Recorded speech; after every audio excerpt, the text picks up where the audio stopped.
Here. This is my last show of the year also. Yeah. Thanks, Victor. I want to say it's my last two, but there might be a few other shows in the making, personal or professional. Who knows? Oh, all fans. They always have openings. What a blessing. Thank you. Exactly. See, that's what moral support, it really goes a long way. I can't wait to talk tonight about Spam Burger in China with God, please Oreo say that again. cookie crust. Why is that even a thing? How did that get to China? That's Thought spam was... That's one of my favorite things. I always at least walk into a McDonald's all over the world because they have different kinds of things. And now spam, huh? I had a McRib. It's over. We're getting crushed. I'm not going to sugarcoat this. Rising cases already impacting the quality of care doctors and nurses can provide. A document from LA County health officials obtained by the LA Times warns that overwhelmed hospitals may not be able to provide optimal care for COVID or non-COVID patients. It reads, some compromise of standard of care is unavoidable. This affects anyone who needs to go to a hospital for care. The number of patients that need care, COVID and non-COVID alike, are exceeding the capacity, the care that hospitals can optimally provide. LA County already out of ICU beds, averaging 13,000 new infections a day. In the last month, hospitalizations for COVID-19 patients increased 330%. Across the state, ICU availability at dangerously low levels and dwindling. It's what we call a disaster situation. Our hospital is in a disaster situation. Dr. Raman Dillon's Southern California hospital is operating at 270% capacity. The Washington Post getting this video from inside. Patients gasping for breath. Good evening. As we begin our broadcast tonight, we note that in COVID-19 hotspots, first there was China, then Italy, then Spain. Then coronavirus moved across the Atlantic to New York to become the world's most dangerous epicenter, then to South Florida. But what is happening now in California is beyond imagination. If we wonder what the next 3 months could be looking like until vaccines become widespread, we only need to look at not only the world's hotspot, but a burning out of control fire now. One county is averaging more than 13,000 new cases a day, higher than 90% of the countries on Earth. They have no ICU beds available in Southern California, and in fact, using parking garages to house the most critical. They are at 270% of ICU capacity. Like a scene out of Stephen King's The Stand, California's health officials said yesterday, quote, "We're not going to sugarcoat this. Some compromise of standard of care is unavoidable," end quote.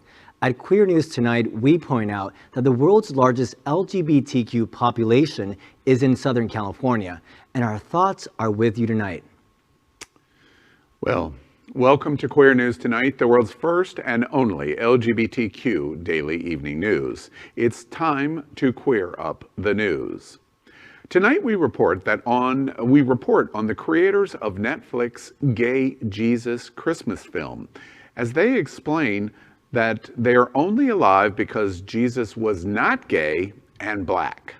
And in the big finish, McDonald's in China sells a Spam Burger with Oreo cookie crust. And I know Faye is hoping it's coming to America next.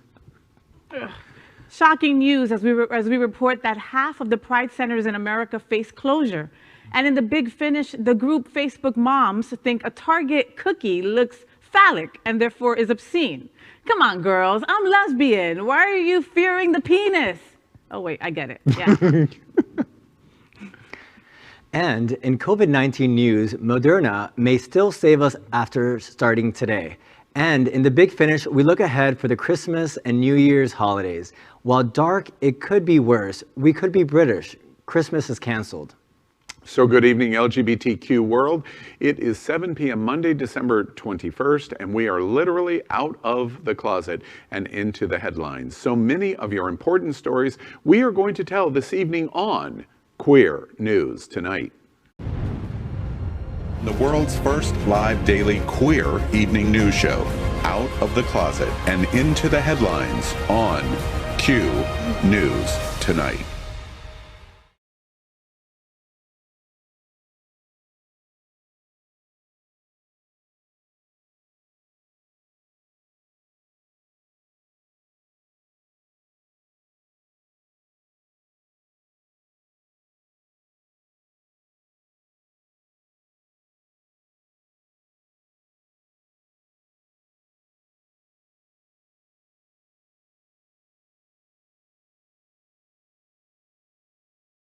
Just a little. Just a little. She's a Latina to be reckoned with, half Puerto Rican, half Colombian, and 100% freaking Jersey. She has the popular blog and YouTube channel, Faye What?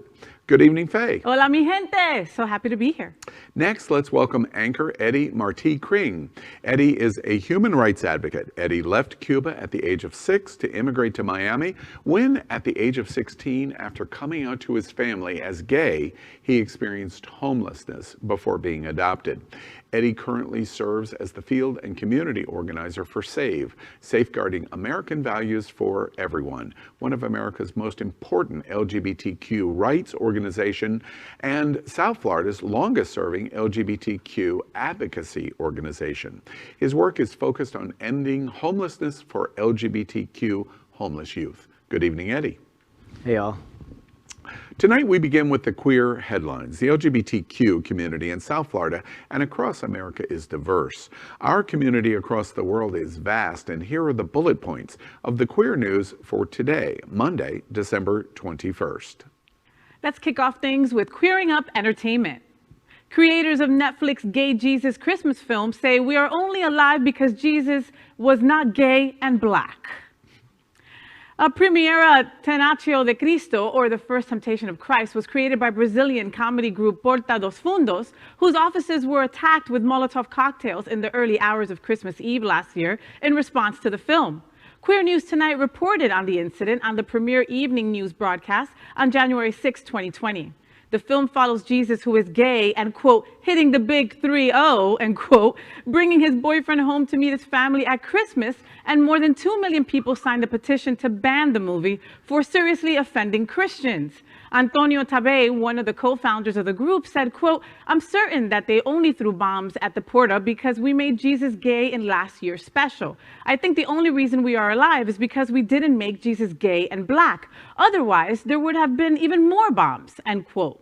Fabio Porchat, another member of the group, added, quote, last year the backlash came from homophobes. This says a lot more about the people that were angry than it does about the special, end quote. Despite the violent response, the group said, quote, the events made us more sad than afraid because we live in a radical country and it proved that people are very crazy. We never thought about not launching this year's special. We see it as the cherry on top of the cake at the end of the year, end quote. This year's Porta dos Fundos special is titled Theocracy in Vertigo, a parody of the outrage over their gay Jesus movie. Porchat said, quote, we referenced a lot of what we heard from Minions, ardent Bolsonaro's supporters. There are a lot of references in the clip that ends this year's special, end quote. Brazil in general and President Bolsonaro in specific is the nation's strongman who frequently speaks out against the LGBTQ community. Whoa, I mean, what do you, it's a Christian thing to do to invite your boyfriend over for dinner, I think. And it's definitely, yeah.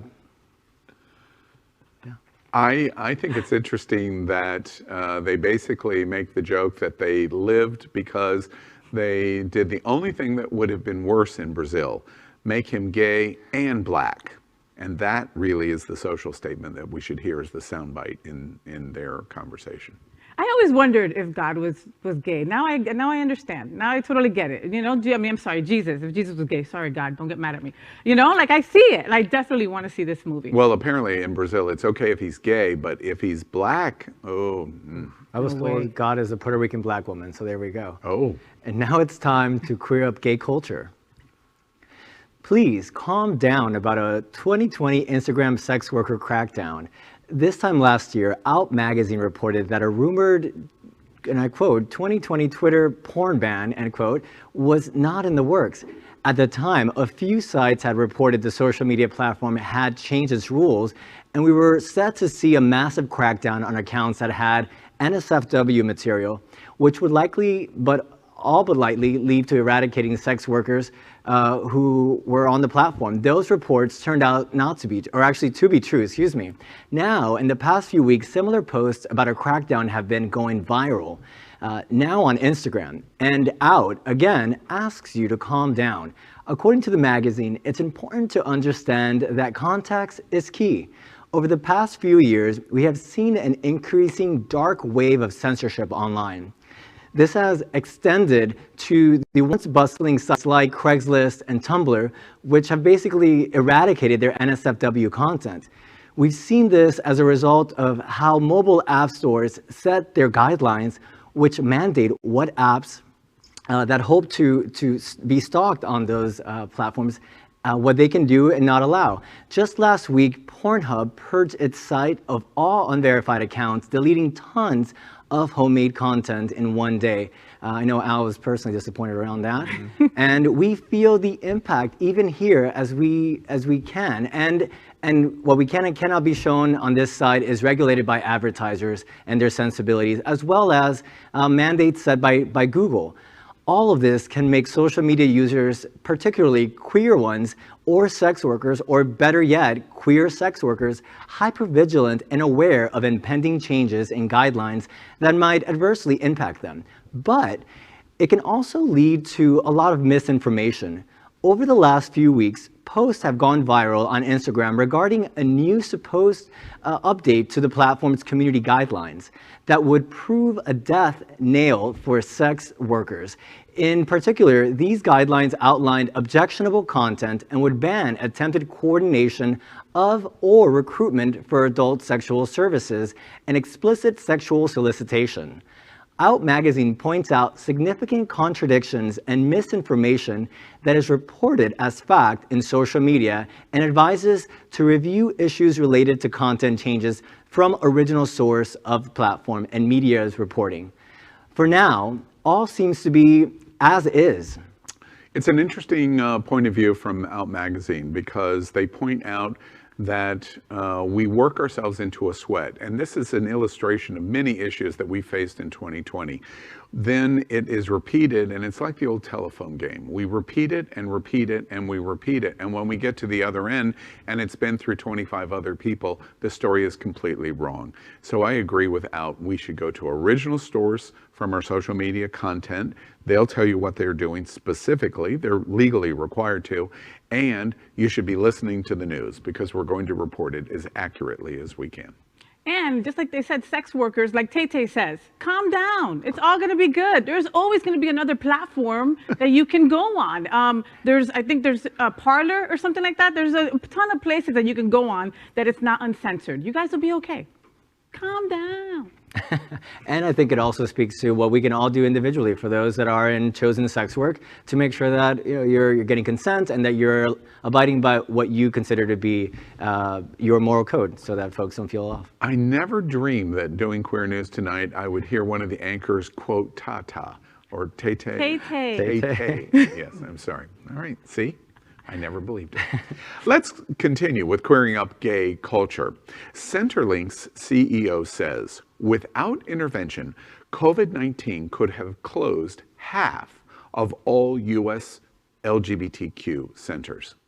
Like Pride festivals across the nation and the world, for that matter, Kalamazoo Pride, as example, swiftly canceled its in-person celebration this past June due to the coronavirus pandemic.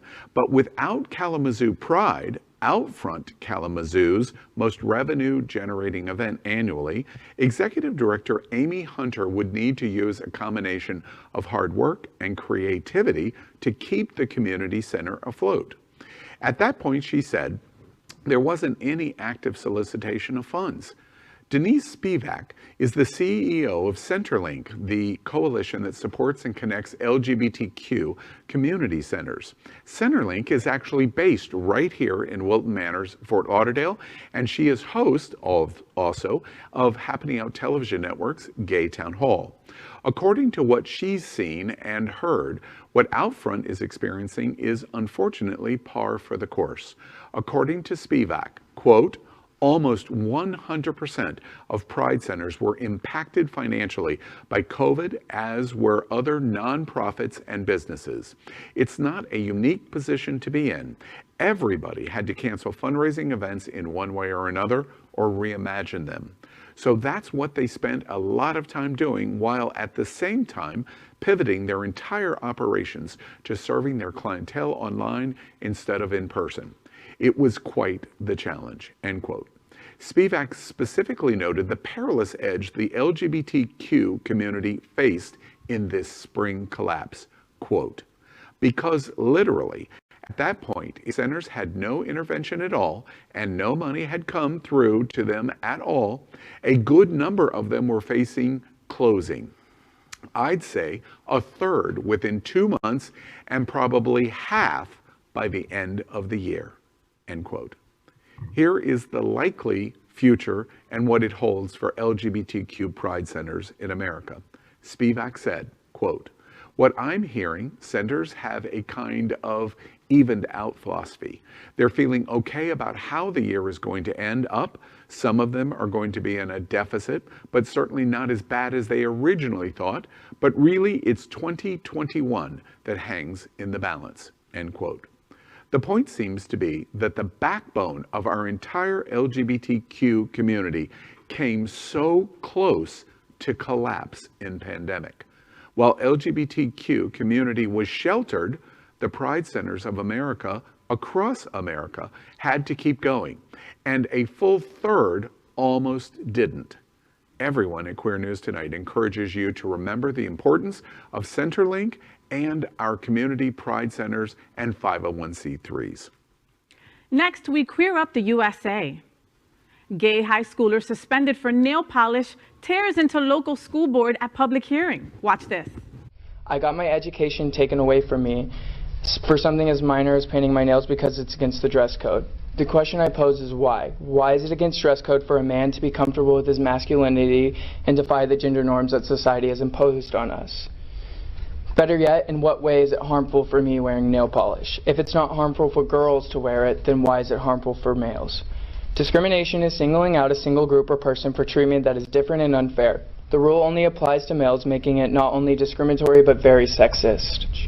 It's not too late to be on the right side of history, and I dare ask you guys to join. I understand that you guys have traditional values, and I respect that, but to get respect, you also have to give it. America is progressing, we're staying up to date with trends, we're modernizing as a whole, and nothing will stop that. Traditional values are great, but change is inevitable. At what point do we look at the bigger picture and realize that this isn't 50 years ago? We are all supposed to be equal.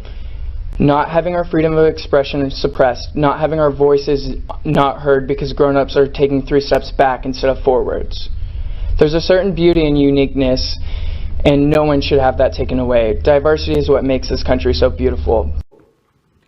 Last week, openly gay Texas high school student Trevor Wilkinson told his local school board the harm his school was accomplishing on LGBTQ students. Wilkinson was suspended from Clyde High School for wearing nail polish, which violates the school's dress code for males. He has since launched a public campaign to have the dress code changed, netting more than 350,000 signatures in an online petition. Speaking before the packed school board, you heard his amazing speech. Trevor Wilkinson, everyone here at Happening Out Television Network wants you to know you inspired us. And you did the young LGBTQ community damn proud. That's right. And now it's time to queer up the world. Switzerland has taken massive steps towards LGBTQ+ equality and rights. The Swiss National Council approved a bill this week that includes the legalization of same-sex marriage, allowing transgender people to change their gender legally, and also grant lesbian couples the ability to use sperm banks. Switzerland has become the 29th country that has made same-sex marriage legal. Olga Baranova from the Marriage for All campaign expressed her excitement for the new law, stating, and I quote, "We've been waiting for this for 7 years," end quote. The request to legalize same-sex marriage was first brought to the upper house of Switzerland and their legislature back in 2013. Even with the passing of this monumental bill, there's still a possibility of a national referendum on marriage equality. However, polls show 82% of the Swiss population supports the LGBTQ community and marriage equality. The new bill only allows people 16 and up to change their gender legally without parental consent. Well, that's our queer headlines for today, so let's catch up on the LGBTQ news surrounding COVID-19 with our special segment called Quarantine Quickies. Tonight, we report on the devastating effect coronavirus has had specifically on the American and worldwide LGBTQ community in total number of cases and total number of deaths. Now we queer up quarantine quickies. Distribution of Moderna vaccine set to begin today as coronavirus cases continue to surge. Watch this. Billions of doses left the company's Mississippi plant, bound for hospitals and pharmacies across the country.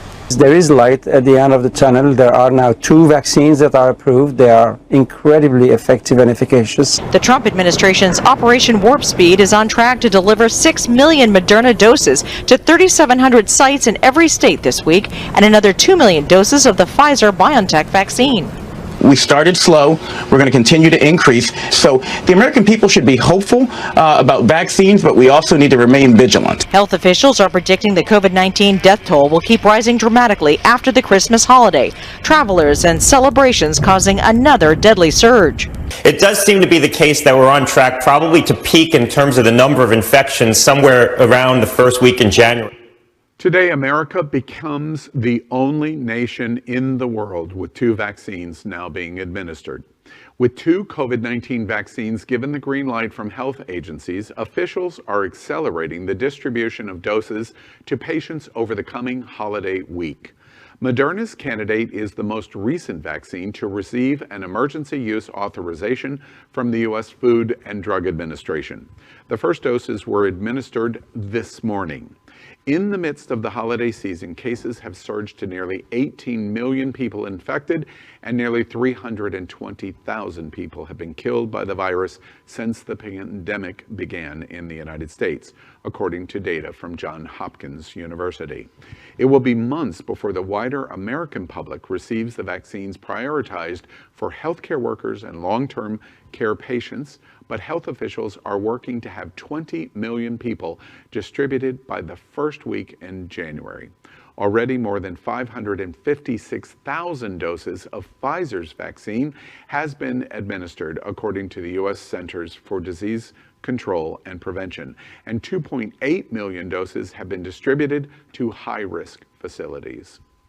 You know, there's a lot of people that are on both sides of the fence, obviously, about getting this vaccine, and it's so important to get this vaccine. My wife is a nurse practitioner, and, you know, when you're a nurse or a doctor, all your friends call you for dumb stuff. Hey, I've got something on my ass. Can you look at it? You know, well, same thing when it comes to this vaccine. Everybody's calling her, asking her about this, and she wanted to set that standard. So she got the opportunity to get the vaccine today. She's got an underlying condition. She's got RA. So she consulted with her rheumatologist and made everything possible to make it happen. So she got her vaccine today. No, nothing, you know, nothing out of the ordinary. She said it was less hurtful than a flu vaccine and continued with her day. I can't wait till everybody else is able to do the same. That's right, and thank you, your family and your wife. I have a lot of friends that are also serving on the front lines and working in the healthcare industry. So it's really wonderful that we have access to not 1 but 2 vaccines that can help our friends and our families on those front lines stay safe. You know, we actually have 3 worlds going on. On this planet, we have 3 COVID worlds. One world is going on abroad in so many places, like New Zealand and Australia, that have really managed their COVID crisis dramatically. Then in the United States, we are simply a failure in terms of what's happened in 2020 in COVID, and it's drawn to our attention of how we started the top of the show. Los Angeles County is literally burning in COVID-19. Imagine in the crisis of respiratory crisis and the need for a respirator and being placed in a garage. That's what's going on at this hour in Los Angeles, to the largest LGBTQ population on this planet. And then you look at the numbers that are sitting right there on that screen in front of you. In the United States, nearly 23,000 LGBTQ Americans are dead and nearly 1.3 million infected. This is a serious situation. Hold on for 3 more months. These 2 vaccines are going to change everything. Well, that is our COVID-19 news for tonight. Next up, as we move out of the news, Happening Out Television Network has made a major commitment in this pandemic, which is why we do this interview afterwards, to help support our most vulnerable LGBTQ organizations, and that is our charity 501c3s. Q News Tonight is proud to support our local South Florida 501c3 nonprofit organizations and events. And tonight we are pleased to feature Pridelines, South Florida's oldest direct services agency for lesbian, gay, bisexual, transgender, queer, and questioning people. Pridelines is a grassroots 501c3 nonprofit organization founded by gay and bisexual youth for LGBTQ youth and their allies in the wake of Anita Bryant's Save Our Children campaign. Rooted in a peer-led, adult-facilitated youth group model, the group began meeting at Miami-Dade College in 1982 and was incorporated and moved to its own space and changed its name to Pridelines. Today, the agency has grown and matured, just like our youth, continuing to ensure that our LGBTQ youth have the support they need, while also committing to do so throughout their lifetime. As they grow, Pridelines will expand programs and services for adults and families to provide lifelong support for our community. Led by their Chief Executive Officer, Victor Diaz-Herman, hi, a native Floridian who was born and raised in Miami-Dade County to a Cuban-American family, Victor is an LGBTQ activist and community leader who draws his passion, strength, and commitment for all that he does personally and professionally. For himself, those he loves, and for the community, and for the intersection between his identities as a first-generation Cuban-American and an openly gay man. So here to tell us a bit more about Pridelines and the great work in the LGBTQ community, please welcome Chief Executive Officer Victor Diaz-Herman to Queer News Tonight. Well, welcome, Victor. We're happy to have you tonight. Thank you so much. Let's begin. You've been with It's Happening Out before. This is your first opportunity to present you to the Queer News Tonight community. Tell us a little bit about Prideline's mission and exactly what you do as the CEO. Yeah, so our mission is to support, educate, and empower South Florida's LGBTQ youth and community in safe and diverse spaces to promote dialogue, wellness, and to foster social change. In my role as Chief Executive Officer, I work to help the community, or to help define the vision for the organization based off of the needs of our stakeholders, the desires of the people we serve, the needs of the people we serve, and then to take that vision and make sure that our team is providing programs and services that are aligned with our mission and with the needs of our community. You know, it's interesting to me, we reported on CenterLink's new report and Denise's statement that by the end of the year, perhaps half of all of our community centers in America could have closed because of COVID. We just reported the dramatic effects of COVID-19 and its ramifications in the community. I can't imagine how difficult 501c3s and organizations like Pridelines have had in 2020. First off, you must be thrilled that the year is coming to an end and thrilled to hope for a better 2021. But what has it been like for you to try to survive something that was literally unimaginable on December 21st, 2019? Unimaginable. Unimaginable it was, and I think what got us through was our team took immediate action to ensure that our programs and services wouldn't cease. We moved everything to virtual platforms, HIPAA compliant platforms. We created new procedures and policies to be able to operate our centers and keeping people safe, both our staff and our clients.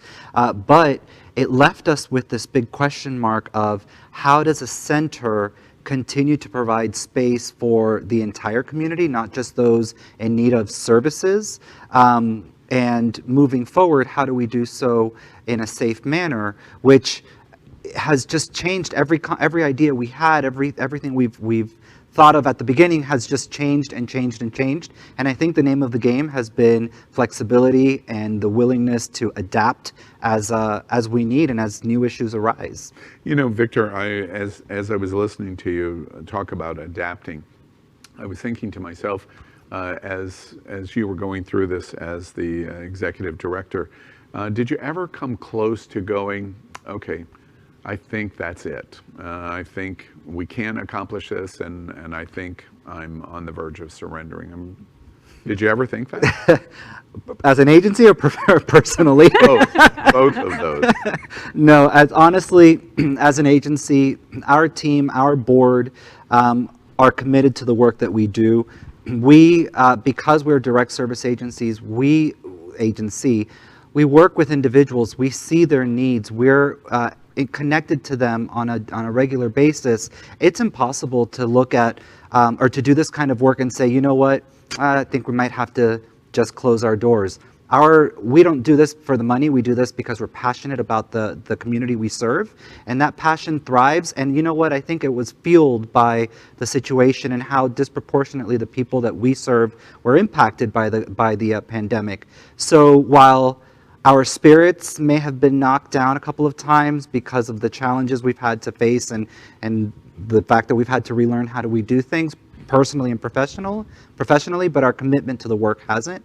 And we are full force. We're still offering all of our programs and services just in new ways. You know, I'm sorry, go ahead. No, fun fact, guys. So Faye Watt helped paint the front of Pridelines. Yes, I did. I used to be part of this incredible group. You really were desperate to... to get in. I just wanted to fit in. Love me, love me. No, I was part of this amazing group, this incredible LGBTQ group that was called Out Miami. And we went all over and did wonderful volunteering projects, and Pridelines was one of them. And I was blown away by just their unity, you know. So I started going to events there. They had a Pulse event there. They had so many wonderful events. They had a garden in the back. I mean, things that I had never seen in a center. So how are you doing anything fun still, Victor? I know that you moved everything virtually, but you know, fun stuff. Are you still doing anything like that? So everything. Well, first off, before he even opens his mouth, he's a gay man. So come on, we know he is. So of course,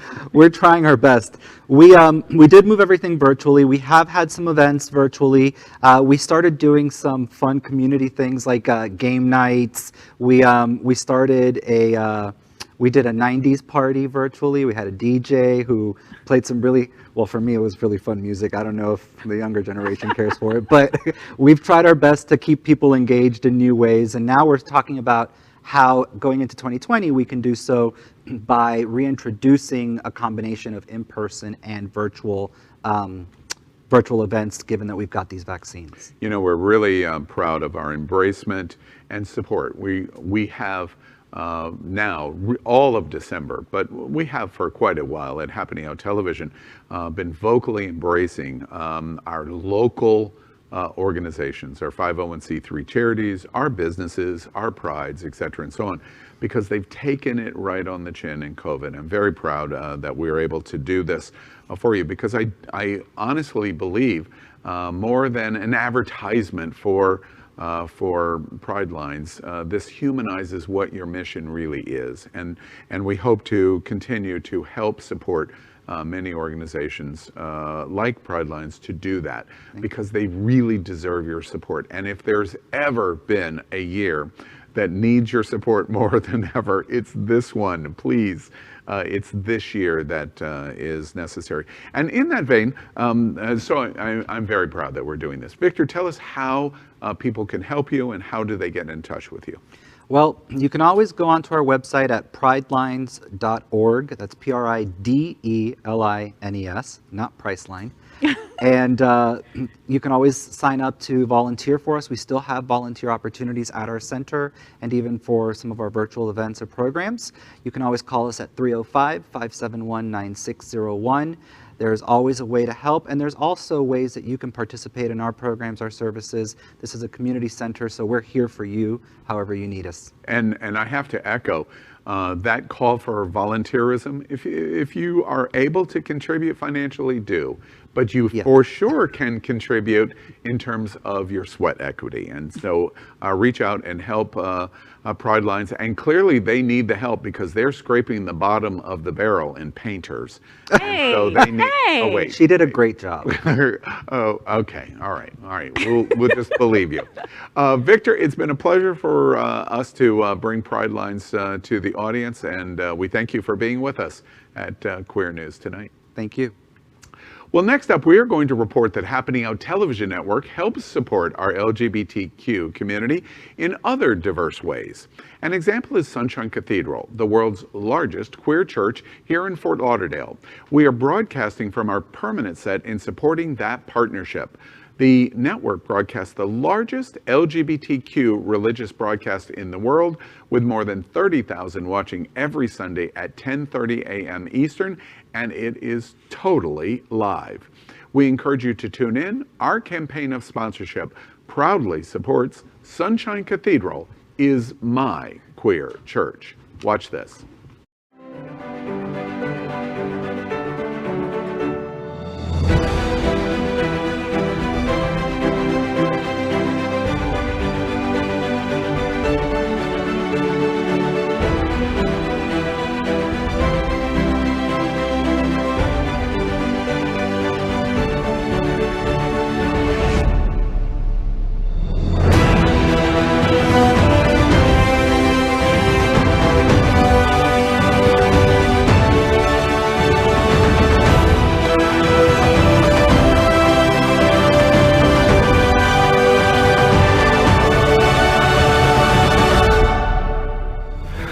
I'm Rihanna Petrone, Dancing Diva of the Palm Beaches and South Florida Gay News Best Drag Queen for Palm Beach County, and Sunshine Cathedral is my queer church.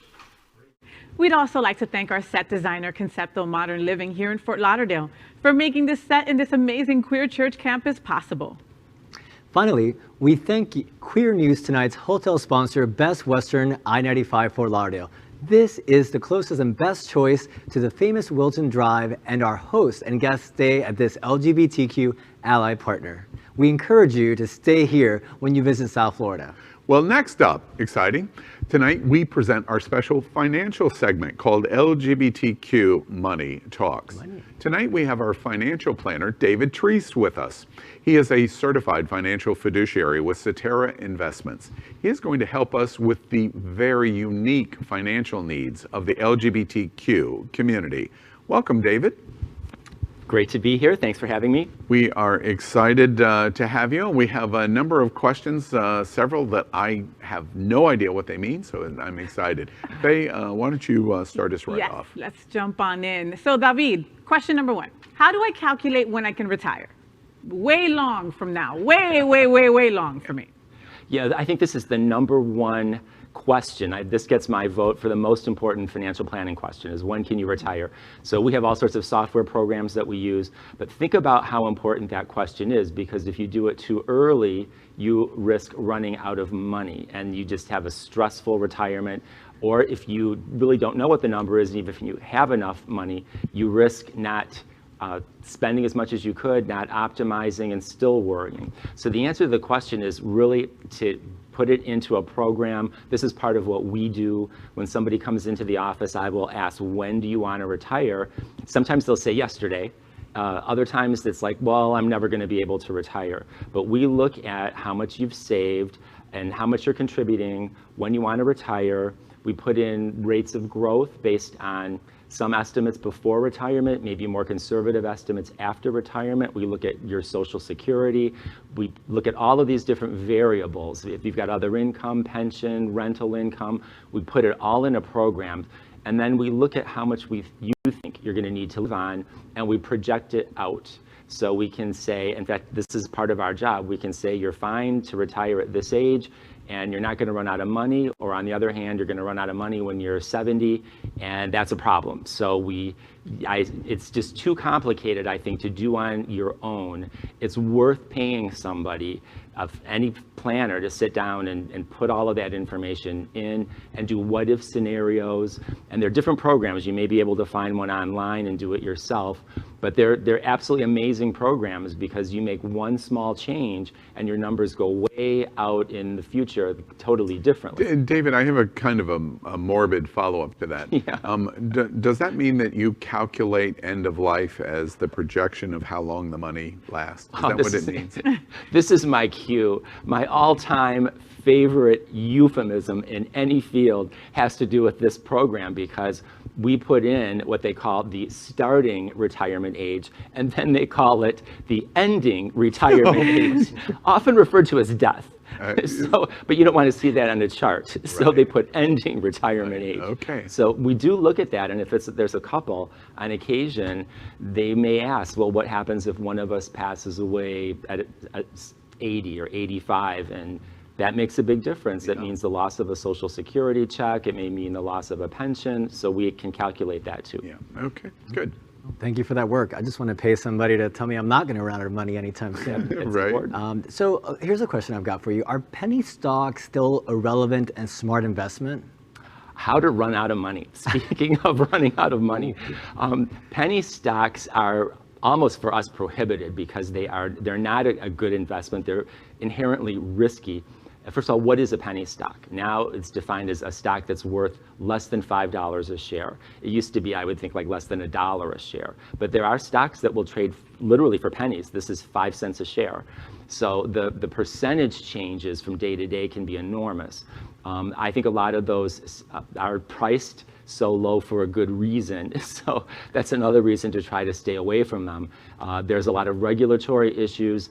They're thinly traded, so you may own these and not be able to sell them. So I am not a big fan of penny stocks. So it's a definite, I heard you loud and clear. It's a definite no. It's yes. From your recommendation. How did it get to be a penny stock is another question. Yeah, right. All right. The third question that we have for you tonight is, what is an LGBTQ-focused banking institution? We recently, within the last couple of weeks, talked about some new bank startups in the United States, etc. And should I be considering using one of these LGBTQ-focused banking institutions? You know, I think it's quite possibly a great choice.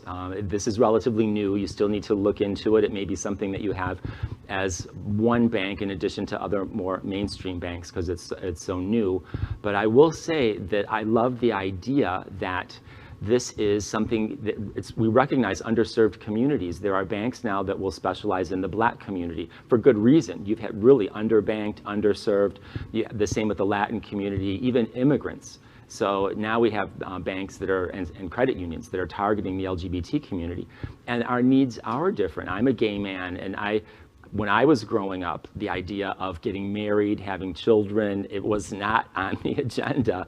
Nowadays, millennials absolutely are thinking of getting married and having kids, and that's very different. So a gay couple having children, this is maybe a long, difficult, expensive project. I could be paying for in vitro fertilization, for adoption, surrogacy. There's a lot involved there in terms of money, planning, legal issues. What if you've got an LGBTQ bank that's going to help you with this or give you the referral partners, attorneys, people who specialize in this? They're going to take the discrimination issue off. You know that you can call them and ask for questions. If you're a trans person and maybe it's been too much of a hassle for you to change your name legally, but you've got a card that will let you use your preferred name. All of these things are super positive. So from a conceptual standpoint, then, what I'm hearing you say is it's just like working with LGBTQ financial advisors. You know that there's a comfort level right from moment one. There's a buy-in of understanding the language and the acceptance of the diversity that the community represents.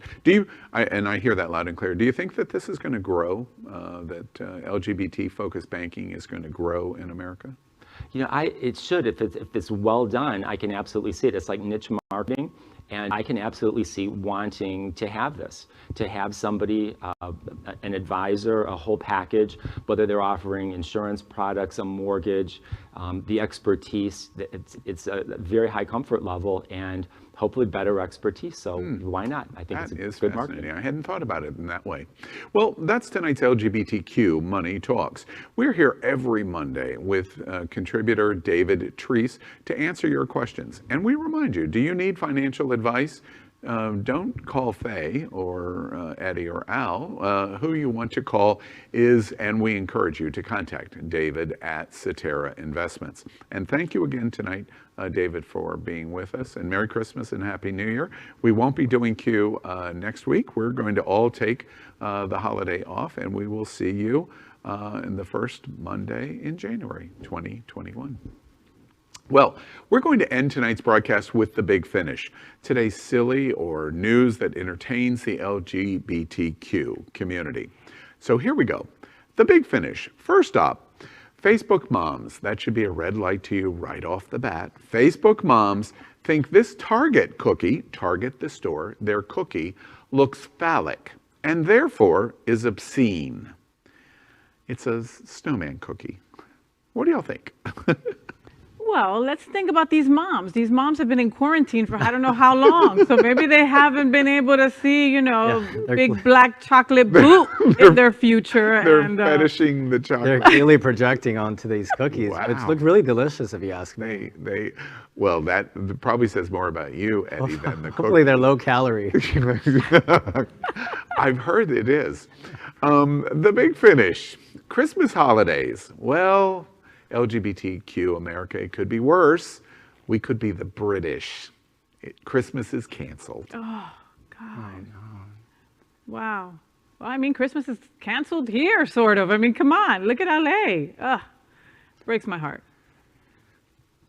What do you think, Eddie? Christmas is canceled. Well, you know, I think it's an opportunity to redefine what Christmas means. Staying home. I've been talking to my own family about getting creative, whether it's Zoom present opening or finding a way to stay safe for the whole family, because we all want to be together. But you know, just a few more months of hunkering down to make sure that we can all get through it, and especially the most vulnerable in our families can survive the pandemic. Yeah, you know, funny, I've bitched about so many things that have happened in 2020, but I should remember, say the good things too, say the good things. In the late summer, I decided I'm going to Britain for Christmas and New Year's. I'm going to. I found nonstop flights from Fort Lauderdale to London for $337. And it was like, I'm gonna go. They required me to quarantine in London at landing for 14 days and required me to quarantine back in the United States for 14 days. So 1 month of quarantine to be able to go to London and Britain for Christmas. And the flights are now canceled. Goodness. That's what's going on in the Big Finish. Now, this is my favorite Big Finish story of the day. McDonald's. Faye is a huge fan of McDonald's. She just devoured a McRib recently at It's Happening Out. There was barbecue all over her face. I imagine it would be the same kind of thing this time.